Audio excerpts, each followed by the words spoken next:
Hello and welcome to Reporter's File, coming to you from the top of one of the tallest telecommunications towers in the world. First of all, a quick glimpse of this week's select reports.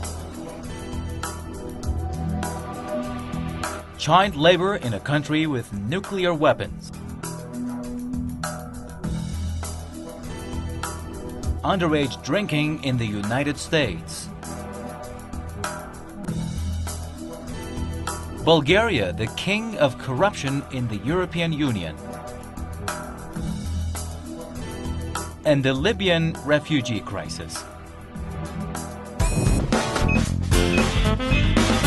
An estimated 150 million children work in hazardous jobs around the world. According to the International Labor Organization, a child suffers a work-related accident every minute of every day somewhere in the world. Current causes of child labor: poverty, lack of education, parental illiteracy, and ignorance, just to name a few. Zahid Hussain reports on child labor in Pakistan's second poorest province.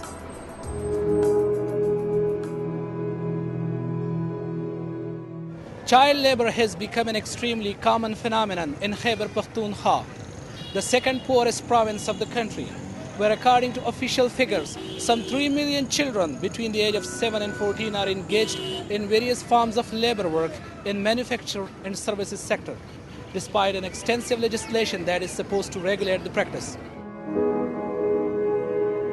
Usman is 11 years old.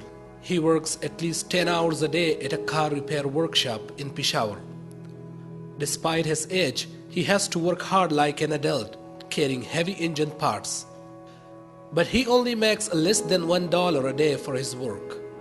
The problem is that Usman is not alone. In Peshawar, there are around 6,000 workshops, factories and hotels where tens of thousands of children like Usman do manual labor. At least 34% of the population lives under the poverty line.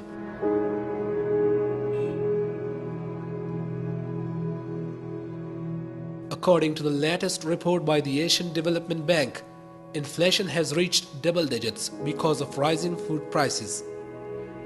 The situation has forced many parents to send their kids to work. Usman's employer says he began to work when he was only 7.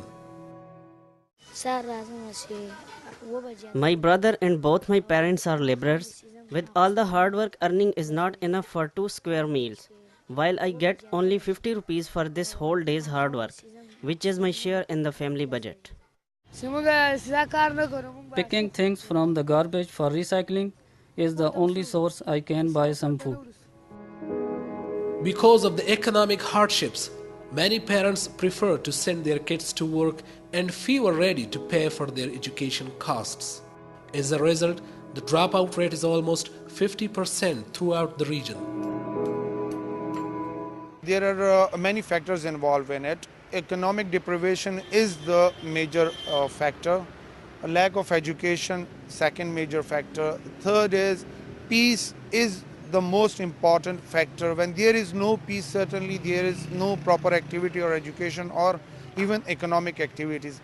The other factor which is adding to it is the rise in the prices and what inflation at the moment is. Certainly a person now, he is hardly in a position to gain or earn something for his livelihood, for his own self. Some of the working children come from the refugee families.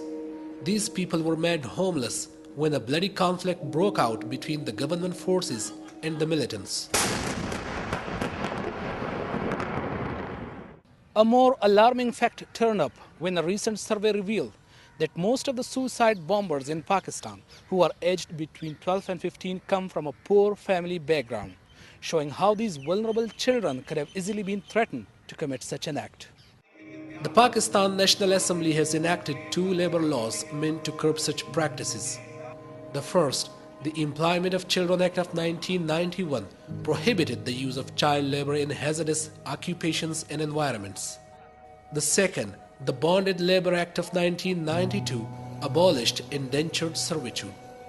As progressive as these laws were, the government failed to provide for their implementation and enforcement.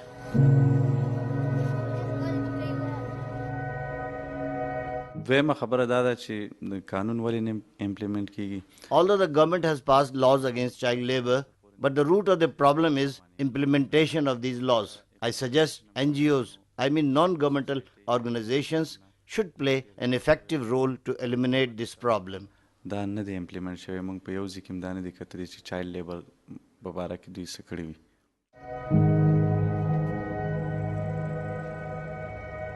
It also neglected to inform the millions of working children and indentured servants that they were free and released from their debts. Zahid Hussain, Press TV, Peshawar.